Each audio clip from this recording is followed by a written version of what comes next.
Matt, one of the things you guys have done that I love is you go international, you take CPACs around the world. What do you think of the runoff election in Argentina? I think from what Eduardo Bolsonaro, the son of Jair Bolsonaro, who just they're trying to jail in Brazil, just like they're trying to do with Trump here in America. This is not a new tactic, but a sad one that's come to America. But he predicts that this very interesting candidate will win in Argentina. And here's the next bit of news I can announce on your show, John, is I think there's an agreement that we ought to be having a big CPAC in Argentina after he wins. I've met this man. He's an economist. He's got kind of crazy hair. They call him Trump-like. They call everybody who's kind of bold and populist and new Trump-like. So you can't deny the impact of Trump on everyone. They call Bolsonaro the Trump of the tropics. They'll figure out a name for this future president of Argentina. But John, when he wins, come join us in Argentina. I hear Buenos Aires is a nice place to be. Bet I'll be there. I'll be number one on radio and TV row there. No question about it. Matt, final question.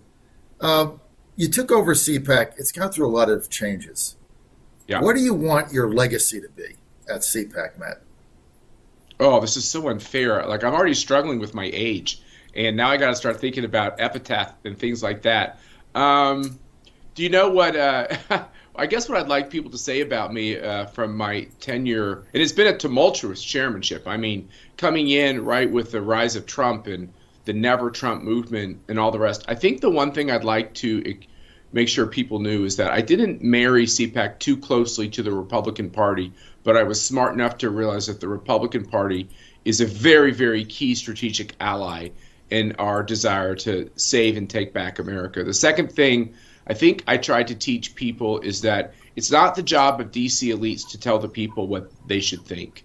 It's the job of people who run organizations and people who are elected to listen to the people. Yes, try to teach them things that they understand, but also learn from the people what they understand better. And the third thing is that this whole conservative movement is a coalition, and it's a coalition of different types and different stripes, people who have different views on things, libertarians, conservatives, yes, neocons, paleocons, and populists, and MAGA, and Democrats who only agree with us on a couple of things, but they're big things, and maybe don't agree with us on other things. We had RFK speak to us at our retreat. RFK's terrible on the Green New Deal. He basically wants to make it illegal to drive a car. He's terrible on guns. He's terrible on abortion, although I wonder how much of that are his operatives. And, he's not someone I'm going to ever consider voting for president, but he's sure interesting when he talks about what the CDC, the NIH, and the CIA are doing. I think he's a natural ally for President Trump in one or two areas. Keep him the hell away from 18 or 20 other areas, but one or two or three areas, it would be interesting. And I think Trump emerging in our politics has allowed us to think of ourselves as in a coalition.